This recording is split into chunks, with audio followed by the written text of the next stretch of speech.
رواه مسلم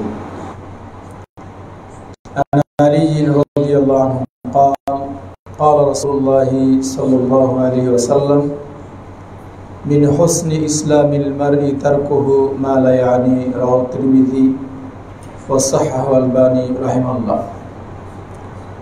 আলহামদুলিল্লাহ প্রশংসা মাত্র সেই করুণাময় আল্লাহ সুবহানাহু ওয়া তাআলার জন্য, যার অশেষ মেহেরবানিতে আমরা এই পবিত্র দিনে পবিত্র মসজিদে উপস্থিত হতে পেরেছি। এই জন্য আল্লাহ সুবহানাহু ওয়া তাআলার দরবারে জানাই লাখো লাখো সিজদায়ে শুকর। আলহামদুলিল্লাহ, অসংখ্য দুরূদ তাসলিম বর্ষিত হোক আখিরি পেগাম মানব জাতির মুক্তির দিশারি জনাবে মুহাম্মদ রাসূলুল্লাহ সাল্লাল্লাহু আলাইহি সাল্লামের উপর। আল্লাহুম্মা সাল্লি আলা মুহাম্মাদিন ওয়া আলা আলি মুহাম্মাদ কামা সাল্লাইতা আলা ইব্রাহিম ওয়া আলা আলি ইব্রাহিম ইন্নাকা হামিদুম মাজিদ। আল্লাহুম্মা বারিক আলা মুহাম্মাদিন ওয়া আলা আলি মুহাম্মাদ কামা বারাকতা আলা ইব্রাহিম ওয়া আলা আলি ইব্রাহিম ইন্নাকা হামিদুম মাজিদ। রব্বি ইশরাহ লি সাদরি ওয়া ইয়াসসির লি আমরি واحلل عقدة من لساني يفقهوا قولي اللهم إني أسألك علما نافعا ورزقا طيبا وعملا متقبلا।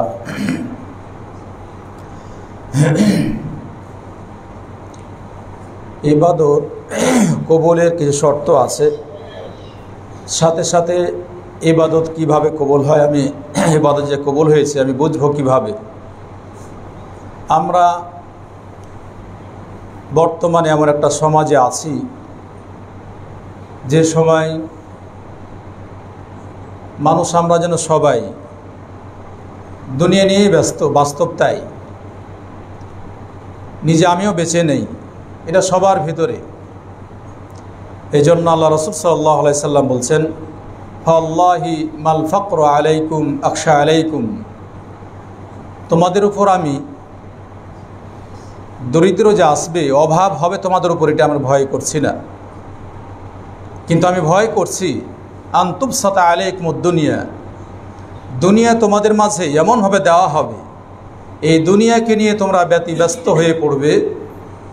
অতীতের মানুষগুলা যেইভাবে দুনিয়ার টাকা পয়সা ধন সম্পদ নিয়ে তারা ছিনিমিনি করে এরা ধ্বংস হয়েছে, তোমরা ধ্বংস হয়ে যাবে।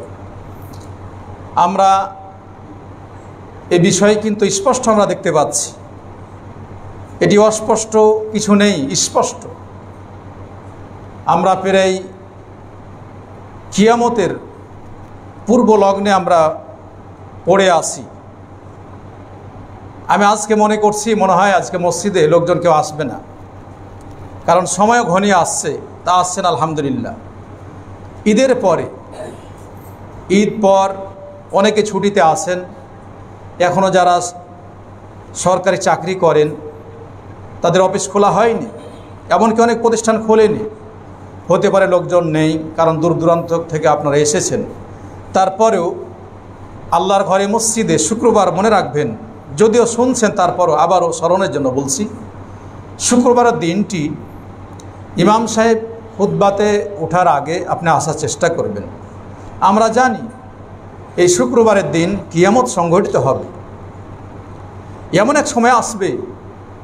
আল্লাহ রাসূল সাল্লাল্লাহু আলাইহি সাল্লাম, ইমাম মুসলিম যে হাদিস নিয়েছেন, ইমাম বুখারী মুসলিমে রাসূলুল্লাহ সাল্লাল্লাহু আলাইহি সাল্লাম বলেন কিয়ামত সংঘটিত হবে এইভাবে, দুইজন লোক তারা ক্রয় বিক্রয় করার জন্য তাদের মালগুলা সাজাবে, কাপড়ে রাখবে, রাখার পরে তারা বিক্রি করতে পারবে না, কিয়ামত হয়ে যাবে।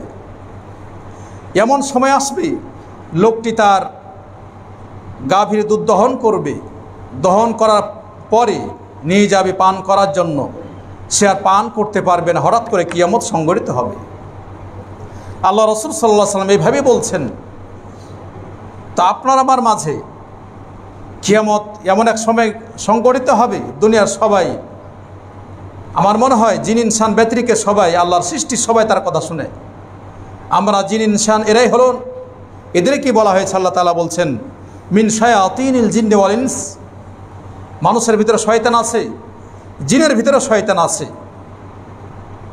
মানুষ আমরা দেখে আসছি শয়তান না হলে একজন মুসলিম হয়ে, একজন মানুষ হয়ে অপর মানুষকে কি করে আপনার সামনে গিয়ে বলে কি আছে দাও, না হলে চাকু দেখাই, এখনই তোমাকে জবাই করব। ও একজন শয়তান, সাচ্চা শয়তান। সে যদি ভাবতো যে আমার ভাইয়ের মানিজ্জত করা, লুণ্ঠন করা, আমার ভাইয়ের টাকাকে ছিনতাই করা এটি হারাম, এই হারাম যেমন আমার রক্ত হারাম, আমার ভাইয়ের টাকা পয়সা ছিনতাই করা হারাম, আমার ভাইয়ের সম্মান আছে, ইজ্জত আছে, এটি হারাম, তার সম্মান আমি লুণ্ঠন করতে পারি না, তার কাছে চাকু দেখে তাকে হত্যা করতে পারি না, টাকা পয়সা তার জান মালের নিরাপত্তা আল্লাহ তাআলা দিয়েছেন, এইটা যদি আপনি আমি জানতাম তাহলে এই ব্যক্তি তার ভাইয়ের সম্মান ইজ্জত লুণ্ঠন করতো না। এই জন্য আল্লাহ বলছেন মিন শায়াতিল জিন্নি ওয়াল ইনসি ইউহি বাযুহুম ইলা বাদিন যুখরুফাল কওলি গুরুরা। মানুষের ভিতরে শয়তান আছে, জিনদের ভিতরে শয়তান আছে। হঠাৎ করে আপনার মাঝে আমার মাঝে কিয়ামত সংঘটিত হবে, সেদিন কিন্তু আর কোনো উপায় থাকবে না। এই জন্য আল্লাহ রাসূল সাল্লাল্লাহু আলাইহি সাল্লামের বাণী, ইমাম মুসলিম আপনি খুলুন, কিতাবুল ঈমানের শেষ দিকে আপনি দেখুন যে সূর্য পর্যন্ত আল্লাহ তাআলা যে আদেশ করেন তার আদেশের সামান্য পরিমাণ তিনি ব্যতিক্রম করেন না। হঠাৎ করে উঠছে কিয়ামত, হঠাৎ করে সূর্য উঠছে পূর্ব দিকে, ওঠার পরে তার সময় যখন চলে আসে আল্লাহর আদেশ ক্রমে আরশের ছায়ার তলা, আরশের নিচে আসে, সেখানে সিজদায় পড়া অবস্থায় সে সেখানে তার অবস্থানে স্থানান্তরিত হয়, সেখানে অবস্থান করে। এই করতে করতে করতে হঠাৎ করে আল্লাহ তাআলা বলবেন যেভাবে উঠছে আজকে এই স্থানে উঠান না, তোমাকে আজকে উঠতে হবে এই পশ্চিম দিকে। পশ্চিম দিকে যেদিন সূর্য উঠে যাবে, কিয়ামত সংঘটিত হবে, সেদিন সকল মানুষ ঈমান নিয়ে আসবে আল্লাহর প্রতি, কিন্তু কোনো ঈমানে ফায়দা হবে না। লা ইয়ানফাউ ঈমানুহা নাফসান, তাদের ঈমানে কোনো ফায়দা হবে না, কোনো উপকার আসবে না। এই জন্য আমি বলছিলাম যে একটু কথা মনে রাখবেন যে শুক্রবারের দিনটি অন্তত আপনার জীবনের শুক্রবারের দিন হতে পারে কিয়ামত, শুক্রবারের দিনটি হতে পারে আপনার জন্য কল্যাণ, অথবা এই দিনে আপনার জন্য অকল্যাণ হতে পারে। ইমাম সাহেব খুতবায় উঠলে আপনি আসলেন, মেহমান হিসেবে বাড়িতে আসলেন, কিন্তু আপনার খোঁজ খবর নেওয়া হলো না। ইমাম খুতবাতে উঠে গেলে আপনার নাম এন্ট্রি করা হয় না। যারা আসেন খুতবাতে, খতিব ওঠার আগে পূর্ব মুহূর্তে আসেন, তারই নামটি এন্ট্রি করা হয়, তিনিই জুমার ফজিলত পান। তা আপনি তো, আমি অনেক কাজ করেছিলাম, অনেক কাজ করেছি, অনেক ব্যস্ত আছি, এই জুমার দিনটি একটু সময় আমরা আগে আসতে পারি না, এটিকে একটু সময় হয় না, এটা আপনার জন্য ভুল। হ্যাঁ, হতে পারে, মানুষ বিপদ আপদ মসজিদে থাকতে পারে, কিন্তু সবাই তো আমরা না, সবাই তো না যেন সবাই কাজে ব্যস্ত আছি, এমন কেন? এগুলো আমাদের ভুল, এগুলা কাজ আপনি আমি করব না। আল্লাহ যেন আমাদের সঠিক বুঝ দান করেন। এবং মৃত্যুর কথা আপনি আমি একটু স্মরণ করি। আমি বলছিলাম যে আমল কবুল হয়, এখন যেহেতু আমাদের আমল হয়েছে, কিছু কুরবানি আমরা করেছি, অনেকে হজ করে এসেছি আমরা, এই জন্য ইবাদত কবুলের শর্ত যদি আমরা জানি, কিভাবে আমি বুঝবো যে আমার ইবাদতটা কবুল হয়েছে? ইবাদত কবুলের শর্ত ওলামাগণ যা বলছেন, কোরআন সুন্নাহ যা বলছে, ইবাদত কবুলের শর্ত মূলত দুইটি, যদিও কেউ তিনটি বলছেন। এক নম্বরে ইখলাসুন নিয়্যা, ইবাদত কবুলের জন্য আপনার যে ইবাদতটি করবেন, এই ইবাদতটি যাতে খালিস অন্তরে আল্লাহর জন্যই হয়, যেই ইবাদতই হোক না কেন। এই ইবাদতের পিছনে যদি আল্লাহর সন্তুষ্টি অর্জন না থাকে, তাহলে এই অর্জন যতই আপনি ইবাদতবন্দি করেন, এই ইবাদত কবুল হবে না। এই জন্য আমরা স্পষ্ট একটি আয়াত আমরা জানি, সূরা বাইয়িনাতে আল্লাহ বলছেন ওয়ামা উমিরু ইল্লা লিয়াবুদুল্লাহ মুখলিসিনা লাহুদ্দিন, আপনাকে আমাকে ইবাদত করতে বলা হয়েছে, আদিষ্ঠিত হয়েছে আমরা যে আমাদেরকে আল্লাহ আদেশ করেছেন এই ইবাদতের জন্য। সেই ইবাদতটা হবে খালেস অন্তরে, যার ভিতরে কোনো রিয়ান সুমাতান, লোক দেখানো থাকবে না, লোককে শোনানো থাকবে না। এইটি হলো ইবাদত, যার ভিতরে খালেস অন্তরে আল্লাহর সন্তুষ্টি অর্জনের জন্য হয়, এই ইবাদতই আল্লাহ তাআলা কবুল করেন। আর একটি ইবাদত কবুলের শর্ত হলো মুতাবিআতা রাসূল, আল্লাহ রাসূল সাল্লাল্লাহু আলাইহি সাল্লাম যেইভাবে ইবাদত করতে বলেছেন, যেইভাবে তিনি করেছেন, ঠিক সেইভাবে ইবাদত হতে হবে। ইচ্ছা মতো আপনি করবেন আর মনে করছেন ইবাদত কবুল হয়ে যাবে, এমন কিছু না। ইচ্ছা মতো, আপনার ইচ্ছা মতো আপনি চলতে পারেন না, ইচ্ছা মতো অন্য কোনো কাজ করতে পারেন, কিন্তু ইবাদত, যে ইবাদতের জন্য আপনি আল্লাহর কাছে নেকি চান, যে ইবাদত করে আপনি আল্লাহর কাছে জান্নাত চান, যে ইবাদত করে আপনি আল্লাহর কাছে জাহান্নাম থেকে মুক্তি পেতে চান, এই ইবাদতটি হতে হবে আল্লাহ রসুল সাল্লাল্লাহু আলাইহি ওয়াসাল্লামের সুন্নতি পদ্ধতিতে, তাহলে সেটি কবুল হবে। এই জন্য আল্লাহ তাআলা বলছেন, কুল ইন কুনতুম তুহিব্বুনাল্লাহ ফাত্তাবিউনি ইউহিব্বুকুমুল্লাহ ওয়া ইয়াগফির লাকুম যুনুবাকুম আল্লাহু গফুরুর রহিম। হে নবী, তুমি বলে দাও, তোমরা যদি আল্লাহর ভালোবাসা পেতে চাও, আমি নবী আল্লাহ রসুল সাল্লাল্লাহু আলাইহি ওয়াসাল্লাম বলছেন, আমি নবী রাসূল, আমার অনুসরণ করো, ফাত্তাবিউনি, আমার অনুসরণ করলে ইউহিব্বুকুমুল্লাহ, আল্লাহ তাআলা তোমাদের ভালোবাসবেন, ওয়া ইয়াগফির লাকুম যুনুবাকুম, তিনি তোমাদের পাপগুলা ক্ষমা করে দিবেন, তিনি ক্ষমাশীল দয়ালু। তাহলে আমরা বুঝতে পারছি, শুনতে পাচ্ছি যে ইবাদত কবুলের দুইটি শর্ত, এক নম্বরে ইখলাস ও নিয়্যা, আল্লাহর জন্য আপনার ইবাদত বন্দেগীগুলো হবে। দ্বিতীয় নম্বরে আল্লাহ রসুল সাল্লাল্লাহু আলাইহি সাল্লামের দেখানো পদ্ধতিতে তিনি যেইভাবে করেছেন ঠিক সেইভাবে আপনাকে করতে হবে। এখানে আর একটা কথা চলে আসে, এই জন্য ইখলাস ও নিয়্যা, শুধু ইখলাসের বিপরীত হয় শিরক। এই জন্য নবী রাসূলদের দাওয়াতির কাজ আপনি দেখবেন, এই জন্য নবী রাসূলদের দাওয়াতি কাজ দেখবেন, তিনি তাওহীদ প্রতিষ্ঠা করতে বলেছেন, তাওহীদের বিপরীত হচ্ছে শিরক। আবার এই ইখলাস বাক্যটাই হচ্ছে তার বিপরীত। ইখলাস যখন থাকবে না তখন সেখানে শিরক চলে আসবে, সুন্নাত যখন থাকবে না বিদআত চলে আসবে, বিদআত যখন চলে আসবে সুন্নাত থাকবে না, তাওহীদ থাকবে না, আপনার শিরক আসবে, শিরক থাকবে না তখন আপনার তাওহীদ আসবে, তখন ইখলাস আসবে। তাই আপনার ইবাদত, আপনি যে হজ করে এসেছেন, অনেকেই করেননি, অনেকেই করেছেন, আবার করবেন। যারা হজ করেননি, যার উপর হজ ফরজ হয়েছে, আজকে আপনি নিয়ত বেঁধে নেন যে আমি যদি সামনে বছর বেঁচে থাকি তাহলে ইনশাল্লাহ হজ করব। হজ ফরজ হয়েছে, এরপরে যদি হজ না করেন, হজ না করে মৃত্যুবরণ করলে আপনি পাপিষ্ঠ ব্যক্তি হয়ে মৃত্যুবরণ করবেন, এ কথাটা মনে রাখেন। অনেক মানুষের হজ ফরজ হয়ে গেছে, অজান্তেই ফরজ হয়ে গেছে, আপনি হজ করেন না। তাই হজ যার উপর ফরজ হয়েছে, এই ব্যক্তি যদি হজ না করে মৃত্যুবরণ করেন তাহলে পাপী হয়ে মৃত্যুবরণ করবেন। এজন্য এক নাম্বার আপনাকে আমি বলতে চাই যে হজ পেরিয়ে গেল, এখনও হজ মৌসুম চলছে, অনেকেই মক্কা মদিনায় আছেন, তারা এখনও ফেরত আসেননি। তাই জিলহাজ মাস এখনও শেষ হয়ে যায়নি। জিলহাজ এই মাস থাকা অবস্থায় আপনি আল্লাহর কাছে নিয়ত বেঁধে নেন, আল্লাহ তোমার হজ না করে আমাকে দুনিয়া থেকে নিও না। যদি আপনার টাকা পয়সা নাও থাকে, তারপরে আপনি নিয়তটা বাঁধেন, আল্লাহ আমাকে টাকা পয়সা দাও এবং আমাকে হজ করার তৌফিক দাও। না হলে দেখবেন আপনার যদি নিয়ত খালেস হয়, তাহলে আপনার ছেলে মেয়ে অথবা একজন ভালো জামাই পাবেন, যিনি আপনার হজ করে দিবে। আল্লাহ যদি আপনার নিয়তকে কবুল করে নেন, তাহলে হজ কবুল হয়ে যাবে ইনশাআল্লাহ। এই জন্য আপনি নিয়ত বেঁধে ফেলেন, যার হজ ফরজ হয়েছে আজকেই বলেন আল্লাহর কাছে তাওবা ইস্তেগফার করি, আল্লাহ আমার হজ না করে দুনিয়া থেকে নিও না। তাই তো হজ যে করতে গেছেন, যারা করবেন, করতে আবার যারা করে আসছেন, হজ এটা ইখলাস, হজটা পুরোটাই ইখলাস, হজটা পুরোটাই তাওহীদের কাজ আপনি করে এসেছেন। যখন মেকাতে আপনি নিয়ত বেঁধেছিলেন, তখন আপনি বলেছিলেন আল্লাহুম্মা লাব্বাইকা উমরাতান, উমরাত নিয়ত বাঁধার পরে আপনার যে তালবিয়া, এই তালবিয়া লাব্বাইক উমরাতান, এই বাক্যটাই ইখলাসের বাক্য, এই বাক্যটা তাওহীদের বাক্য। আপনি বলছেন আল্লাহ তোমার উদ্দেশ্যেই, তোমার সন্তুষ্টির উদ্দেশ্যেই আমি উমরার নিয়ত বাঁধলাম। আপনি উমরার নিয়ত বাঁধার পরে মক্কা যাওয়া পর্যন্ত এই তালবিয়াতে আপনি বারবার বলছেন আল্লাহ গো, ইখলাসটা হয়েছে তোমার জন্য, তাওহীদ প্রতিষ্ঠা করার জন্য আমি এসেছি, ইবাদত তোমার জন্য করার জন্য এসেছি, আমার ইবাদতে যাতে কোনো শিরক না থাকে। আপনি বারবার আল্লাহকে বলেছেন লাব্বাইক আল্লাহুম্মা লাব্বাইক, লাব্বাইক লা শারীকা লাক লাব্বাইক, ইন্নাল হামদা ওয়ান নি'মাতা লাকা ওয়াল মুলক লা শারীকা লাক। আপনি তালবিয়া পাঠ করেছেন, যিনি হজ করতে গেছেন, এই তালবিয়া যদি আপনি না জানেন তাহলে হজ করবেন কি করে? তাহলে অবশ্যই আপনি বলেছেন লাব্বাইক আল্লাহুম্মা লাব্বাইক, আল্লাহকে বলছেন আল্লাহ গো তোমার জন্য আমি উপস্থিত হয়েছি, হজ তোমার জন্য করার জন্য এসেছি, ইবাদত তোমার জন্য এসেছি। লাব্বাইক লা শারীকা লাক, তোমার ইবাদতে কোনো শরীক নেই। ইন্নাল হামদা, সমস্ত প্রশংসা তোমার জন্যই। ওয়ান নি'মাতা লাক, আসমা নিয়ামত রাজি তোমার পক্ষ থেকে। ওয়াল মুলক লাক, আসমান জমিনের মালিক তুমি। লা শারীকা লাক, তোমার কোনো শরীক নেই। আবারও লাস্টে বলছেন আল্লাহ গো তোমার জন্য ইবাদত করতে এসেছি, তোমার কোনো শরীক নেই। এই পুরো বাক্যই হজের, গোটা হজ জীবনে আপনি যতক্ষণ হজ থাকবেন এই বাক্যটাই বেশি বেশি পড়তে হয়।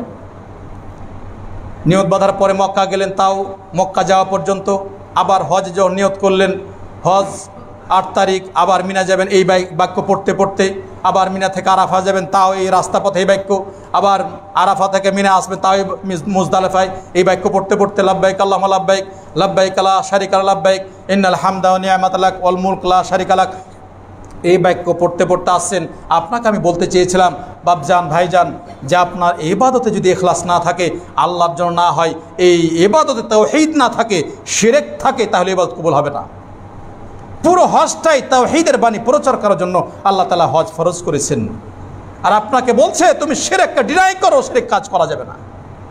নবী রাসূলের দাওয়াতি কাজ এটাই ছিল, মিশন এটাই ছিল। আমরা নবী রাসূলের দাওয়াত বুঝি না, এই জন্য এখন আমরা এত দাঙ্গামা হাঙ্গামা মারামারি হোড়াহুড়ি গোতাগুতি সব কিছু এর ভিতরে দেখছেন। আমরা আসলে তাওহীদ বুঝি না। সালাফগণ বলেন হাদিসের ব্যাখ্যা অনুযায়ী যে তাওহীদ ইবাদা আউয়াল ওয়াজিব ওয়া আখির ওয়াজিব, প্রথম ওয়াজিবে তাওহীদ প্রতিষ্ঠা করা, শেষ ওয়াজিব তাওহীদ প্রতিষ্ঠা করা। এই জন্য মুআয ইবনে জাবাল তিনি বলছেন মান কানা আখিরু কালামুহু লা ইলাহা ইল্লাল্লাহ দাখালা জান্নাহ, যে ব্যক্তির প্রথম বাক্য লা ইলাহা ইল্লাল্লাহ হবে, শেষ বাক্য যার লা ইলাহা ইল্লাল্লাহ হবে, এই ব্যক্তি জান্নাতে চলে যাবে, ডাইরেক্ট জান্নাতে চলে যাবে। আমরা তো জান্নাতের জন্য মারামারি করছি। আমাদের ভাইয়েরা সমাজে আজকে আমারাকে সমাজচ্যুত করতে চাই। তারা বলতে চাই আহলে হাদিস বলেন বা সালাফি বলেন, এদেরকে এরা গালমন্দ করে। ভাইরে, তুমি যেই কোনো পন্থা অবলম্বন করো না কেন, ইমাম আবু হানিফা রাহিমাহুল্লাহর জীবনে তুমি পড়ো, তিনি একজন আহলে হাদিস মানুষ ছিলেন। ইমাম শাফিঈর জীবন পড়ো, তিনি একজন আহলে হাদিস মানুষ ছিলেন। ইমাম মালিকের জীবন পড়ো, তিনিও আহলে হাদিস মানুষ ছিলেন। ইমাম আহমদ বিন হাম্বলের জীবনী পড়ো, তিনিও আহলে হাদিস ছিলেন। আপনাকে আমি বুঝাতে চাই, এই জন্য বলছি আহলে হাদিস মানে কোরআন সুন্নাহর অনুসারী। আপনি যদি গালিগালাজ করেন তাহলে আপনার অস্তিত্বকে আপনি গালিগালাজ করছেন, আপনি কোরআন সুন্নাহকে গালিগালাজ করছেন। আজ কিছু ভাই লেগে পড়েছে, মনে হয় ওদের আমরা ভাইরে তোমাদের আমরা শত্রু নই, আমাদের প্রত্যেকটা বাক্য দলিল ছাড়া আমরা কোনো কথা বলি না। যদি তাই হতো, উল্টা পাল্টা বললে আজকে দিন হক প্রচারের জন্য, হক যত প্রচার করবেন আল্লাহর পক্ষ থেকে আপনি সাহায্য পাবেন। তা আপনাকে বলছিলাম ইবাদত কবুলের শর্তই প্রথম শর্ত আপনার গোস্তে বডিতে লিপিবদ্ধ আছে। তোমার জীবনের যত প্রকার ইবাদত রয়েছে সবগুলা ইবাদত বন্দি খালি অন্তরে আল্লাহর জন্য করতে হবে। এটি হলো ইখলাস। সালাত পড়বেন আল্লাহর জন্য, হজ করতে গিয়েছিলেন আল্লাহকে বলেছেন আল্লাহ তোমার জন্য হজ করেছি, আমি কবর পূজারি না, মূর্তি পূজারি না, ভাস্কর্য পূজারি না, তোমাকেই ডাকি, তোমার জন্য ইবাদতবন্দি করেছি। এই যে কুরবানি করেছেন, কুরবানিতে আল্লাহকে বলছেন বিসমিল্লাহ আল্লাহু আকবার, হে আল্লাহ তোমার সন্তুষ্টি অর্জনের জন্য কুরবানিটা করলাম। যদি আপনি মনে করেন এই কুরবানিটা অন্যর উদ্দেশ্যে আমি করছি, বড় শিরক হয়ে যাবে, তাহলে কুরবানি করছেন আল্লাহর জন্য, সালাত পড়ছেন আল্লাহর জন্য, হজ করছেন আল্লাহর জন্য, সিয়াম করছেন আল্লাহর জন্য, ভয় করছেন আল্লাহকে, নেকির আশা করছেন আল্লাহকে, তাহলে আল্লাহর কাছে চাওয়া ছাড়া তো কোনো বুদ্ধি নেই। তাহলে আল্লাহর কাছে যখন আপনি করছেন, এটাই হলো ইখলাস, এটাই হলো তাওহীদ। এর বিপরীতই শিরক।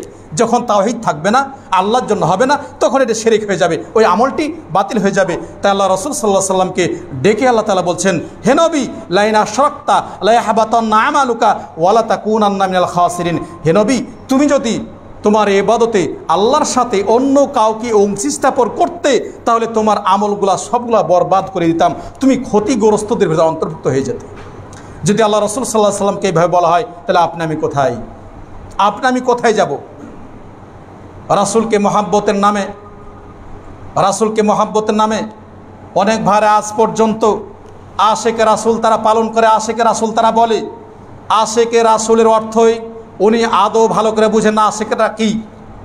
আশেক শব্দের অর্থ আছে, ইমাম আবুল ইজ হানাফি রাহিমাহুল্লাহ, তিনি একজন হানাফি বিদ্বান, তিনি বলছেন আশেক শব্দের অর্থ আছে আপনার ইচ্ছা শক্তি। একটা ইচ্ছা শক্তি যুবক আর যুবতীর মাঝে থাকতে পারে। বর্তমানে যুবক আর যুবতীর ভালোবাসার অভাব নেই, অবৈধ ভালোবাসা আছে। আশেক শব্দটা অবৈধ ভালোবাসার ক্ষেত্রে ব্যবহার হয়, আশেক শব্দটা আপনার বৈধ ভালোবাসার ক্ষেত্রে ব্যবহার হয়। তবে ভালোবাসার ক্ষেত্রেও একটা আছে, আপনার বাড়িতে আপনার হালাল স্ত্রী আছে, আপনার স্ত্রী আছে, আপনার স্ত্রীর ক্ষেত্রে আশেক আপনার ইচ্ছা শক্তি আপনি ব্যবহার করতে পারবেন। কিন্তু আপনি বলবেন না যে আমার আশেক উম্মি, আমার মাকে আমি আশেক করি। আপনার মার প্রতি আপনি আশেক হতে পারেন না। আপনি বলবেন যে ওহিব্বু উম্মি, আমার মাকে আমি ভালোবাসি। ওহিব্বু আবি, আমার বাবাকে ভালোবাসি, ওহিব্বুল্লাহ, আল্লাহকে আমি ভালোবাসি, ওহিব্বু রাসূল, রাসূলকে ভালোবাসি। আপনার রাসূলের সাথে কোনো আশিকি বিষয় নাই। আপনার ইচ্ছা চাওয়া পাওয়ার ইচ্ছা আপনি কিছু মিটাবেন এমন কিছু রাসূলের সাথে নেই। আপনার ইচ্ছা চাওয়া পাওয়া কিছু মিটাবেন এমন কিছু আল্লাহর সাথে নাই, আপনার মায়ের সাথে নাই, আপনার পিতার সাথে নাই, আপনার মেয়ের সাথে নাই, আপনার ছেলের সাথে নাই। আছে আপনার স্ত্রীর সাথে, আছে আপনার বান্ধবী যার সাথে আপনার কুকর্ম করছেন তার সাথে আছে। এটাই হলো সারি কথা।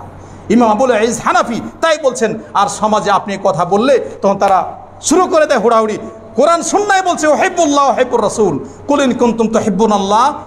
আল্লাহ বলছেন, হে নবী তুমি বলে দাও, তোমরা যদি আমার ভালোবাসা পেতে চাও, আল্লাহর ভালোবাসা পেতে চাও, তাহলে ফাত্তাবিউনি, আমার অনুসরণ করো, আল্লাহ ভালোবাসবেন। এখানে তো বলেননি আল্লাহ আশিক করবেন।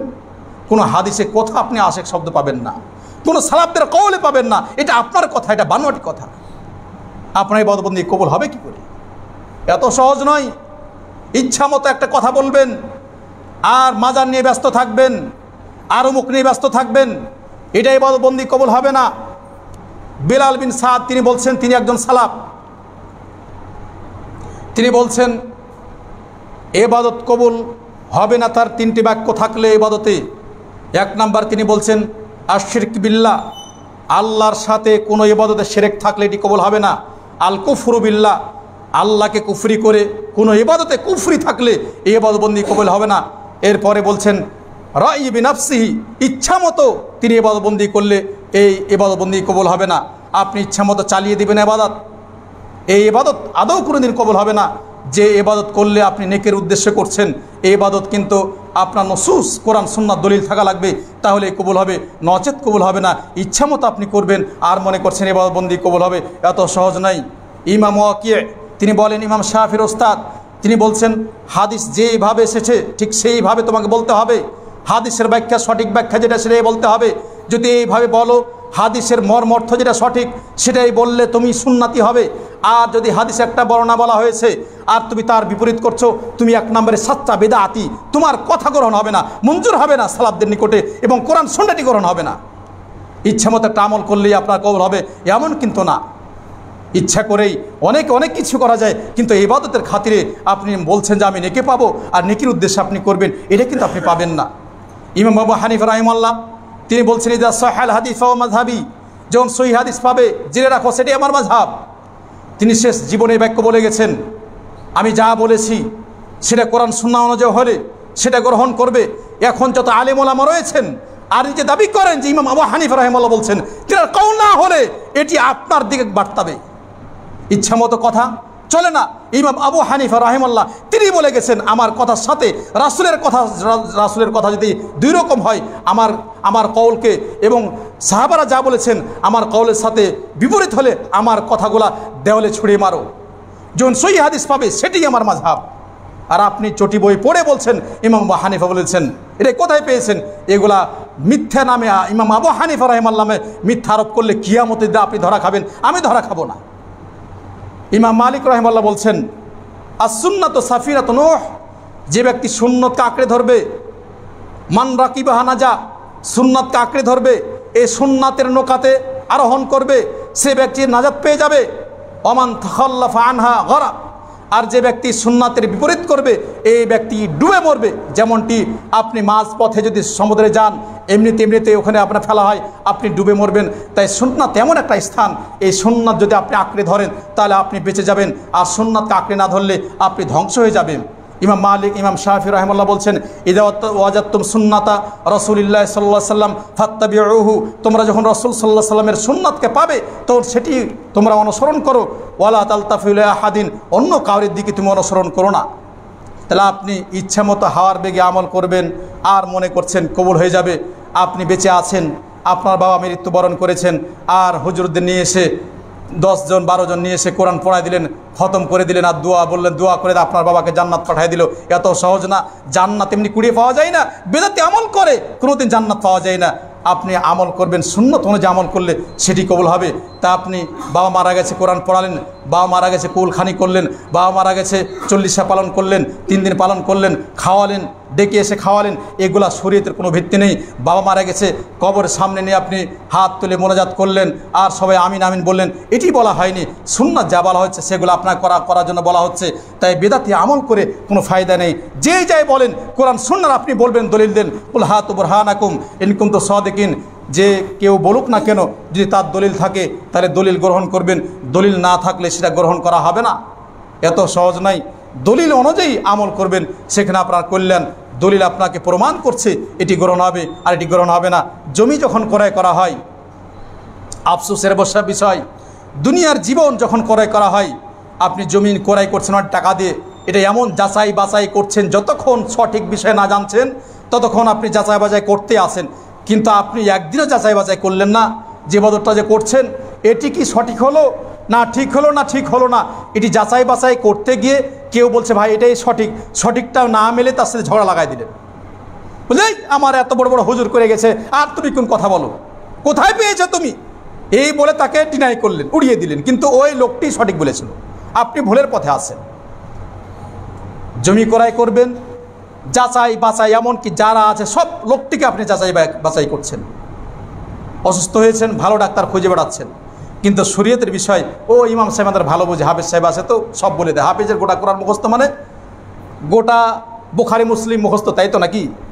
এই জন্য ইমাম সাহেব জিজ্ঞেস করেন, উনি জানছেন যে আমার ইমামতি বাঁচাতে হবে, বিপদে আমি একটা বলে দিল, বাস চলে গেছে, পেয়েছেন ইমামের কাছে ফতোয়া। ফতোয়া এত সহজ না, ফতোয়া দেওয়া এত সহজ নয়। কোরআন সুন্নাহ আপনি পড়ুন, আপনার জীবনে কল্যাণ হবে। আমি বলছিলাম ইবাদত কবুলের শর্ত, এই 2টি শর্তের ভিতরে সব লিপিবদ্ধ আছে। আরেকটা ওলামাগণ বলেন যে হালাল রিজিক খেতে হবে। 3 নম্বরে কেউ বলেন হালাল রিজিক, তবে হালাল রিজিকটে রাসূল সাল্লাল্লাহু আলাইহি সাল্লামের সুন্নতের অনুসরণ করলেই চলে আসে। হালাল রিজিক আপনি ভক্ষণ করবেন, এই জন্য একটা দোয়া আছে, আপনারাও পড়েন আশা করি। সেটি যে ফজরের ফরজ সালাতের পরে আল্লাহ রাসূল সাল্লাল্লাহু আলাইহি সাল্লাম শেষ বৈঠকে অথবা তিনি সালাম ফিরানোর পরে তিনি পড়তেন, আপনি শেষ বৈঠকে পড়তে পারেন, আল্লাহুম্মা ইন্নী আসআলুকা ইলমান নাফিয়া ওয়া রিজকান তাইয়্যিবা ওয়া আমালান মুতাকাব্বালা। আল্লাহকে বলছেন, হে আল্লাহ, আসআলুকা ইলমান নাফিয়া, তোমার কাছে কল্যাণকর ইলম চাই, ওয়া রিজকান তাইয়্যিবা, পবিত্র রিজিক চাই, ওয়া আমালান মুতাকাব্বালা, যে আমলটি গ্রহণ হবে সে আমল চাই। তাহলে আসআলুকা ইলমান নাফিয়া, ওলামা বলছেন এটা হলো ইখলাসুন নিয়্যা। আপনার বলছেন আল্লাহকে আমি যে ইলম অর্জন করছি, যে আমল করছি, এটা যাতে তোমার জন্য হয়। আর বলছেন রিজকান তাইয়্যিবা, হে আল্লাহ আমাকে পবিত্র রিজিক দাও, হারাম রিজিক আমাকে খাওয়ায়ও না। আর বলছেন এমন আমল যে আমলটি কবুল হয়। এই 3টি কথাই হাদিসে রয়েছে। তাহলে 1 নম্বরে ইখলাস রয়েছে, 2 নম্বরে রিজিক, পবিত্র রিজিকের কথা বলা হলো, 3 নম্বরে রাসূল সাল্লাল্লাহু আলাইহি সাল্লামের অনুসরণের মাধ্যমে আমল করলে সেটা কবুল হবে। ইবনে মাজাহ রাহিমাহুল্লাহ হাদিসটি নিয়েছেন, সেই হাদিস। তাই আমিও ফজরের সালাতের শেষ বৈঠকে অথবা সালাম ফিরানোর পরে এই দোয়াটা পাঠ করতে পারেন। এই দোয়া পাঠ করলে ইনশাআল্লাহ যদি আল্লাহ আপনার কবুল করেন তাহলে আপনি অন্যায় কাজ বিরত থাকবেন ইনশাআল্লাহ। আল্লাহুম্মা ইন্নী আসআলুকা ইলমান নাফিয়া ওয়া রিজকান তাইয়্যিবা ওয়া আমালান মুতাকাব্বালা। এখন আপনার আমার ইবাদত কবুল হয়েছে কি হয়নি কীভাবে আপনি বুঝবেন? হজ করে আসার পরে কিছু হাজি সাহেবের মনেই থাকে হজ করার পরে আমি একটা ব্যবসা বাণিজ্য করব, আলহাজ অমুক লাগাই দেব, দেওয়ার পরে ধোকা দেওয়া শুরু করব। এই যদি মনে হয় আপনার, আর আগে দাড়ি ছিল, আসার পর দাড়িকে মুন্ডন করলেন, তাহলে বুঝবেন যে না, ভালোই হয়েছে, ওনার হজ খুব ভালো হয়েছে। আগে দাড়ি ছিল না, আগে অন্যায় কাজ করতেন, হজ করার পরে দেখলেন যে লোকটি আলহামদুলিল্লাহ চেঞ্জ হয়ে গেছে, পুরোটাই চেঞ্জ। আপনাকে ধরে নিতে হবে আল্লাহ তারা হজটা কবুল করেছেন, কারণ এই ওনার এক জীবন থেকে আর এক জীবনে এসেছেন তিনি। আপনার ইবাদত কবুল হয় কি করে? আপনি বুঝতে পারছেন যে আমার ভালো কাজ করলে আমার অন্তর শান্তি পাই, খারাপ কাজ করলে নিজেকে অপরাধী মনে হয়। মান সাররাতহু হাসানাতুহু ওয়া সাআতুহু সাইয়্যাতুহু ফাযালিকাল মুমিন। আল্লাহ রাসূল সাল্লাল্লাহু আলাইহি ওয়াসাল্লাম বলছেন, যে লোকটি ভালো কাজ করে, ভালো আমাল সালেহা করে, তার অন্তরে প্রশান্তি পায়। আর যে লোকটি খারাপ কাজ করে তখন তার অন্তরে বাধা দেয়, এটি খারাপ কাজটা করো না। সেই মুমিন ব্যক্তি অন্যায় কাজ করছেন, অপবাদ দিচ্ছেন, অন্যায়ের পথে আছেন, আপনার বারংবার যেন আপনাকে দংশন করছে না, এটি অন্যায় অন্যায় অন্যায়, বুঝতে হবে আপনার অন্তর ঈমান আছে। এই জন্য আপনি এই বুঝে না অন্যায় কাজ করা যাবে না। ভালো কাজ করছেন, ভালো কাজের মুহূর্তে আপনাকে ভালো লাগছে, আনন্দ দিচ্ছে, খুশি লাগছে। অন্যায় কাজ করলে আপনার খারাপ লাগছে, এটি আপনার ইমান কবুলিয়াতের, আমল কবুলিয়াতের বাস্তব নমুনা। এই মসজিদটি চলছে আলহামদুলিল্লাহ। আপনারা কি মনে করেন এই যে মসজিদ, আপনারা এখানে কল্যাণ মনে করেন না অকল্যাণ? কি বলেন তো? কল্যাণ যদি মনে করেন তাহলে আমাকেও কিছু বলেনি, তবে আমি মনে করছি যে আপনাদের দানের হাত গোড়া বাড়াই দিবেন, এই মসজিদ যাতে সবল হয়, সচ্ছল হয়, গরিব না হয়ে যায়। আল্লাহর ঘরকে ধনী রাখবেন, আপনি ধনী হয়ে যাবেন। আল্লাহর ঘরকে ধনী রাখবেন, আপনিও ধনী হবেন। আরও আপনাদের সদস্য বাড়া দরকার। আর যারা সদস্য আছেন চেষ্টা করবেন, আপনারা চেষ্টা করবেন এই মসজিদের খেদমত করার, টাকা পয়সা দিয়ে, আপনার পরামর্শ দিয়ে, আপনার শ্রম দিয়ে এই দিনই খেদমতগুলো আঞ্জাম দিবেন। কারণ আমি মনে করি কোরআন হাদিস যা প্রমাণ করে, আল্লাহ রসুল সাল্লাল্লাহু আলাইহি সাল্লাম যখন প্রথম নবুয়াতের জীবনে যখন হীরা গুহায় তার কাছে ওহী আসে, ওহী আসার সময় তিনি ভয় পেয়েছিলেন। মা খাদিজা রাদিয়াল্লাহু তাআলা আনহার কাছে এসেছিলেন। তখন মা খাদিজা তাকে উদ্দেশ্য করে বলছেন, হে আল্লাহ রসুল সাল্লাল্লাহু আলাইহি সাল্লাম, কাল্লা আল্লাহি মা জিকাল্লাহ আবাদা, আল্লাহ তাআলা আপনাকে অপমান করবেন না, অপদস্থ করবেন না, লাঞ্ছিত করবেন না, কেননা ইন্নাকা লাতাসিলুর রাহিম, আপনি আত্মীয়তা রক্ষা করেন। এরপরে বলছেন ও তাকসিব আল মাদুম, যারা অসহায় অনাথা আছে এদেরকে আপনি দেখাশোনা করেন, এতিম মিসকিন এদের দেখাশোনা করেন, এদের সেবা শুশ্রূষা করেন। ও তুজিফু ও তুকরি যায়ফ, যারা মেহমান আছে মেহমানদের সম্মান করেন। ও তুইনু নাওয়াবিল হক, এবং হক প্রচারের জন্য হকের উপর আপনি অটল থাকেন। এই জন্য কোশ্চিন কালেও আল্লাহ তাআলা আপনাকে অপমান করবেন না। আমি মনে করি যে আপনার হবিগঞ্জে যদি কোনো মসজিদ থেকে থাকে, হক প্রচার হয়, আলহামদুলিল্লাহ এই প্রতিষ্ঠান থেকে হক প্রচার হয়। আপনার যারা এর সাথে আছেন, যারা সহযোগিতা করেন, যারা আসেন, এরা সবাই নাকি পেয়ে যাবেন ইনশাআল্লাহ। এই জন্য আপনার ভালো কাজ করলে, ভালো কাজের দিকে আসলে আল্লাহ আপনার বিপদ আপদ মুসিবত কিন্তু রক্ষা করবেন আল্লাহ তাআলা আপনাকে। এই জন্য ভালো কাজ করতে গিয়ে কেউ পিছপা হবেন না। বাবার আমি বলতে চাচ্ছি যে হঠাৎ করে কার কখন মৃত্যুবরণ হবে কেউ কিন্তু আমরা জানি না। আমরা জানি কি বলতে পারবো কেউ?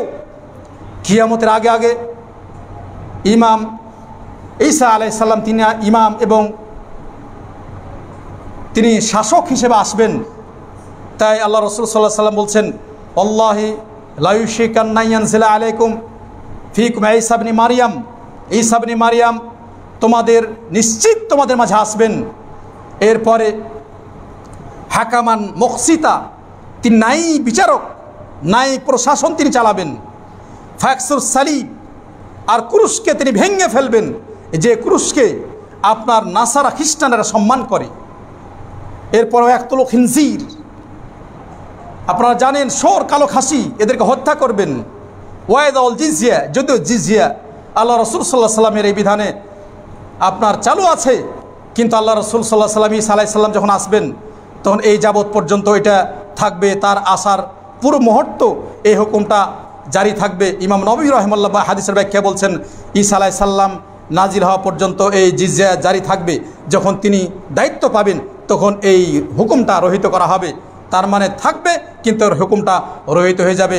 আল্লাহর বিধান এটি, তাই রাসূলের বিধান, রাসূল এইভাবে বলে গেছেন। এরপরে বলছেন এমন সময় সে সময় হবে ওয়াফিদুল মা, মানুষের মাল এমন বৃদ্ধি পাবে, মাল এমন বেশি হবে যে মালগুলা কাউকে বলবে বাবারে আমার এই টাকাটি নাও, বলছে না আমার দরকার নেই। লা ইয়াকবালু আহাদুন, আপনার ধন সম্পদ আর কেউ গ্রহণ করবে না। কিয়ামতের আগে আগে আল্লাহ রসুল সাল্লাল্লাহু আলাইহি সাল্লাম বলছেন ঈসা আলাইহিস সালাম এই সময় আসবে কিয়ামতের আগে আগে।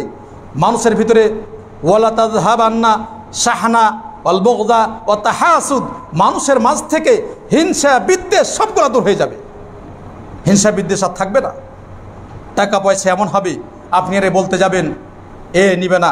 তাই এই হাদিসের ব্যাখ্যায়, আল্লাহ রসুল সাল্লাল্লাহু আলাইহি সাল্লামের হাদিসের ব্যাখ্যায় ইমাম নববী রাহিমাহুল্লাহ বলছেন হাকামান মকসাতা, এই ব্যাখ্যায় তিনি বলছেন যে যেমন তিনি ন্যায়পরায়ণ শাসক হবেন, সাথে সাথে তার ন্যায়পরায়ণ শাসক হওয়ার কারণে আল্লাহ তাআলা রুজির এত বৃদ্ধি দান করবেন যে মানুষের কাউরি চাওয়া পাওয়া প্রয়োজন হবে না। তাহলে রিজিক বৃদ্ধির একটা কারণ নাইনসাফপূর্ণ বিচার করা, ফায়সালা করা, নাইনসাফপূর্ণভাবে জীবনযাপন করা, এটা একটা রুজি বৃদ্ধির একটা কারণ। তাই আমরা যে ইবাদতবন্দি করি না কেন, ইবাদতবন্দি করার পিছনে আমরা দেখো কবুল হলো কীভাবে, সেটি আপনার মনে যখন ভালো কাজ করতে বেশি বেশি আরও ভালো লাগবে, তখন আপনি মনে করবেন আপনার ভালো কাজ কিন্তু অন্যায় কাজ করে ভালো লাগবে, এটা হলে তাহলে তার এক বিপদ। আমাদের ভাইয়েরা আছে যে হাসানা সাইয়ার বেদা বলে চালিয়ে দিছে, বলছে এটা বেদা হাসানা, মানে ও বাড়িতে বাড়িতে হুজুররা বাড়িতে বাড়িতে গিয়ে কোরআন পড়ে দিলেও আর আপনি 500 টাকা 1000 টাকা দিয়ে দিলেন, ভালোই তো করলেন তার হুজুরের। ও তো বলবে এটা তো ভালো কাজ রে ভাই, কোরআন পড়াই দিলাম আবার খারাপ কী করলাম, আপনারা তো বলবে সে, এই জন্য তাদের রাগ আমাদের উপর। আমরা কোরআন পড়ি না মানুষের বাড়ি বাড়িতে গিয়ে, আরে বাবা তুমি দোয়া চাচ্ছ, তোমার দোয়া করছি আমি, আল্লাহ তোমার কল্যাণ করুক, কিন্তু কে তোমাকে বলেছে যে এই উদ্দেশ্যে যা কোরআন পড়তে হবে, এই জন্য তাদের রাগ। এরা তো সবগুলো শেষ করে দিল। তা আপনি যদি ওই হন তাহলে তো বিপদ। এজন্য বলছিলাম যে ভালো কাজ করবেন, আপনার মনে ভালো লাগবে। আর কি করবেন, একটি কাজ যে অন্যায়গুলো ত্যাগ করবেন। আলী রাদিয়াল্লাহু তাআলা আনহু তিনি বলছেন, মিন হুসনি ইসলামিল মারই তারকুহু মা লা ইয়ানি, ব্যক্তির উত্তম ইসলাম হওয়া এতটুকু যথেষ্ট, যে কাজে যে কর্মে যে আইডিয়াতে আপনার কোনো ফায়দা নেই এই কাজ করবেন না, এটাই হলো আপনার উত্তম ইসলাম। আপনি চার স্টলে বসে বসে ওনার বিরুদ্ধে গীবত করে যাচ্ছেন, খুব ভালো নাকি? এটা হলো খারাপ। আপনি ত্যাগ করলেন, এটা বুঝছেন যে না গীবত করাতে কোনো ফায়দা নেই, এটা ত্যাগ করেন, আপনি ভালো মুসলমান। আপনি স্বামী স্ত্রী প্রত্যেকদিন খালি ঝগড়াই করেন, তো বলতে পারেন না ঝগড়া করবে কেন, সেও তো একজন বাবার মেয়ে, আমিও তো একজন মানুষ। ত্যাগ করেন যে না এই ঝগড়াতে কোনো ফায়দা নেই, আপনি উত্তম মুসলিম। বিড়ি টানছেন, সিগারেট টানছেন, ইয়াবার সাথে জড়িত, আপনি মদ পান করছেন, যেটার সাথে জড়িত, অন্যায় কাজ করছেন, এগুলো তো কোনো ফায়দা নেই। আপনি দেখেন এর সব পিছনে সব জিরো, কোনো ফায়দা নেই। এই কাজ ত্যাগ করেন। আল্লাহ রাসূল সাল্লাল্লাহু আলাইহি ওয়াসাল্লাম বলছেন, মিন হুসনি ইসলামিল মারই তারকুহু মা লা ইয়ানি, উত্তম মুসলিম এই ব্যক্তির উত্তম ইসলাম হলো যে কাজে কোনো ফায়দা নেই এটি ত্যাগ করা, সেটাই হলো ইসলাম। আপনি যখন দেখছেন যে কোনো ফায়দা নেই, তখন আপনি ছেড়ে দেন, সেটাই আপনি উত্তম মুসলিম। আপনাকে প্রমাণ করে আপনি একজন ভালো মানুষ। কোনো ফায়দা নেই, কী দরকার আমার দুজনে কথা বলছে, এই কী হয়েছে কী হয়েছে কী হয়েছে, কী দরকার আপনার এখানে কী হয়েছে বলার? ওনারা যা পারছেন করছেন, আমার কেন কান ঠসা করা কী দরকার? গোয়েন্দাগিরি করতে নিষেধ করা হয়েছে অন্যভাবে। গোয়েন্দা যদি আপনি সরকারি গোয়েন্দা হন তাহলে আপনি করেন গা। মানুষের বাড়িতে কে কোথায় কী করছে ভিতরে চোখভাবে দেখছেন। হাদিসে বলছে আপনার বাড়িতে কেউ যদি জানলা দিয়ে তাকায় আপনি কি করছেন, তাহলে আপনি পাথর নিয়ে তার চোখে মারেন, চোখে কানা করে দেন। স্পষ্ট হাদিস। ও বাড়িতে কি করছে আপনার দেখার কি দরকার? কি করছে সে, ওর বাড়িতে কি করছে ওর হিসাব আল্লাহর কাছে দিবে, আপনাকে দেখতে বলা হয়নি। যেটা আপনি জানছেন উত্তম মুসলমান এবং আপনার আমল যে কবুল হচ্ছে এটাই তার প্রমাণ। আপনি অন্যায় কাজের সাথে জড়িত হবেন না। বিড়ি টানে কী ফায়দা বলেন তো? বিড়ি টানে মুখে বের করে, নাকে বের করে, কী ফায়দা বলেন? বলছে মজা পাচ্ছি। কে কী মজা আছে? তোমার বউ তোকে ঘৃণা করে, তোমার মুখে দুর্গন্ধ বের হয়, এটা কোনো ফায়দা নেই। আপনি কাজ করেন, এটা কি করেন? এটা ভালো? ইয়াবা ট্যাবলেট খেয়ে তারপর মদ খেয়ে পাগলের মধ্যে পড়ে থাকেন, পরে তো বুঝতে পারেন কি আমাকে মানুষ কি বলে। এই কোনো ফায়দা নেই। এসব কাজ যেগুলো অন্যায় আছে এগুলো ত্যাগ করার নামেই আপনি উত্তম মুসলিম। হারাম ত্যাগ করা মানে আপনি উত্তম মুসলিম। এই হলে আপনার কল্যাণ হবে, নচেত কল্যাণ কিন্তু অনেক দূরে। আল্লাহর কাছে দোয়া করি যে আমরা যে ইবাদতবন্দি করেছি আল্লাহ যেন আমাদেরকে ধরে রাখার তৌফিক দান করেন।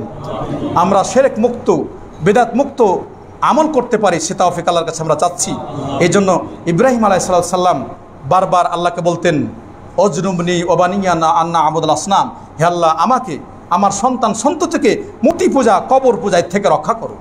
আপনার সন্তান দোয়া করেন আপনি, তিনি এভাবে দোয়া করতেন, রব্বি জাআলনি মুকিমাস সালাতি ওয়া মিন যুররিয়াতি রব্বানা তাকাব্বাল দুআ। হে আল্লাহ আমাকে আমার সন্তান সন্ততিকে সালাত আদায়কারী বানাও, সালাত প্রতিষ্ঠাকারী বানাও। হে আল্লাহ আমার এই দোয়াটি তুমি কবুল করো, রব্বানা তাকাব্বাল দুআ। আপনার মনে থাকবে যে আপনি মৃত্যুবরণ করবেন, মৃত্যুর হাত থেকে কেউ রেহাই পাবে না। বেই আরদিন তামুত, কোন জমিন আপনি মৃত্যুবরণ করবেন সেই জমিন আপনার জন্য অপেক্ষা করছে। আপনি জানেন না কোথায় আপনি মৃত্যুবরণ করবেন, কেউ জানেন না।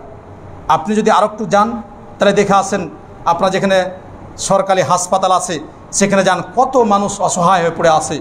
যে লোকটি বৃদ্ধ হয়ে গেছে, যে লোকটি অসুস্থ হয়েছে, তারা জিজ্ঞেস করেন বাবা তুমি কেমন আছো? অসহায়, কিছু করার নেই, কত অন্যায় অপকর্ম করেছে, এখন যে বলছে আমাকে ক্ষমা করো, আমার কোনো পথ নেই, তাকে মৃত্যুবরণ করতে হবে।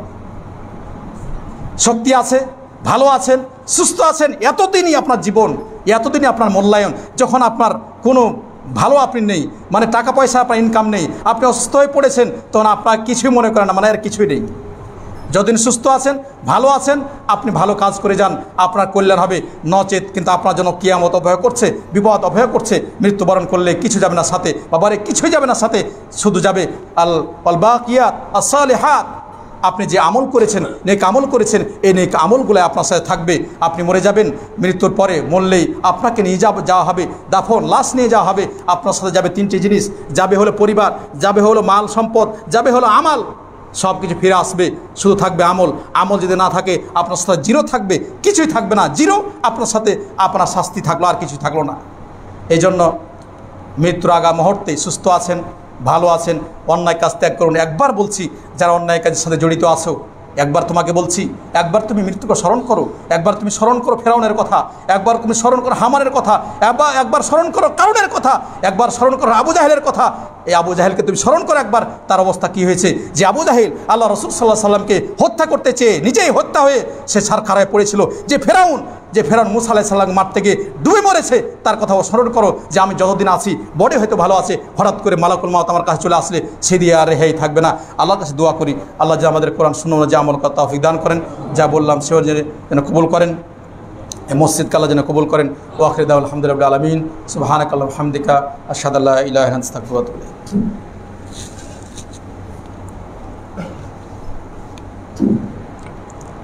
আলহামদুলিল্লাহি রাব্বিল আলামিন আর-রাহমানির রাহিম মালিকি ইয়াউমিদ্দিন ইয়্যাকা না'বুদু ওয়া ইয়্যাকা নাস্তাঈন ইহদিনাস সিরাতাল মুস্তাকিম সিরাতাল লাযীনা আন'আমতা আলাইহিম গায়রিল মাগযুবি আলাইহিম ওয়ালাদ-দাল্লিন আমিন। আল্লাহুম্মা সাল্লি আলা মুহাম্মাদিন ওয়া আলা আলি মুহাম্মাদ কামা সাল্লাইতা আলা ইব্রাহিম ওয়া আলা আলি ইব্রাহিম ইন্নাকা হামিদুম মাজিদ। আল্লাহুম্মা বারিক আলা মুহাম্মাদিন ওয়া আলা আলি মুহাম্মাদ কামা বারাকতা আলা ইব্রাহিম ওয়া আলা আলি ইব্রাহিম ইন্নাকা হামিদুম মাজিদ। আল্লাহুম্মা আগফির লিল মুমিনিনা ওয়াল মুমিনাত, আমিন বলবেন। আল্লাহুম্মা আগফির লিল মুমিনিনা ওয়াল মুমিনাত ওয়াল মুসলিমিনা ওয়াল মুসলিমাত ওয়াল আহইয়াই মিনহুম ওয়াল আমওয়াত। আমরা এখন একটি কথা আপনাদের আগে বলেছি, ইমাম তবরানি একটি হাদিস নিয়েছেন যে আপনি যখন কোনো ভাইয়ের জন্য বলবেন যে আল্লাহ আমার মুমিন ভাই বোন যারা আছেন, যারা জীবিত আছে, যারা মৃত্যুবরণ করেছে, এদের সবাই ক্ষমা করে দাও, এই বাক্যটা বললে সবার পক্ষ থেকে একটি করে নেকি আপনি পাবেন। হাদিসটি তো হাসান হাদিস, ইমাম তবরানি হাদিস নিয়ে এসেছেন। এই জন্য আমরা সমাজ থেকে হিংসা বিদ্বেষ দূর করতে চাই, এক অপরের কল্যাণ পেতে চাই, তাহলে আমরা কে কী করছে, কোন রাজনীতি কী করছে, এগুলো আমরা না দেখে সবার প্রতি সহানুভূতি করি, সবার প্রতি ভালোবাসা দেখাই এবং সবার প্রতি আমরা মিলেমিশে থাকি। কারণ কিয়ামতের সময় কোনো হিংসা থাকবে না, জান্নাতে কোনো হিংসা তো কিছু থাকবে না, জান্নাতে সবাই যেন সবার কল্যাণ চাইবে, এর করার কিছু নেই। এই জন্য আমরা মানুষের জন্য এক অপরের জন্য দোয়া করব যে যদি আপনি না বলতে পারেন তো বলবেন আল্লাহ আমার মুমিন ভাই বোন যারা মৃত্যুবরণ করেছে, যারা জীবিত আছে, সবাই ক্ষমা করে দাও। আমার মুসলিম ভাই বোন যারা জীবিত আছে, যারা মৃত্যুবরণ করেছে, সবাই ক্ষমা করে দাও। তাহলে দেখবেন যে আপনার অন্তরে একটা দয়া আসবে, আপনার ভাইয়ের জন্য আপনি কল্যাণ চাইলেন, আল্লাহ তাআলা আপনার জন্য কল্যাণ করবেন।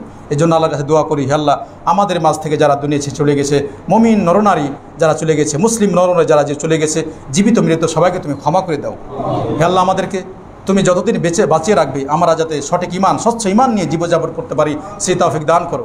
আমাদের মাঝে অনেকে অসুস্থ রয়েছে, আল্লাহ তাদেরকে শেফায়ে কামনা দান করো। খাস করে দোয়া করবেন মসজিদটির জন্য, আল্লাহ যেন এই মসজিদকে কোরআন শোনার মারকাজ হিসেবে কবুল করেন। আরও মসজিদের এখন দরকার যে বিল্ডিং তৈরি করার, আল্লাহ যেন এই মসজিদটিকে বিল্ডিং আরও ভালো, বেশি বেশি ভালো কাজের জন্য তিনি আগিয়ে দেন, আল্লাহ সে তৌফিক দান করুন।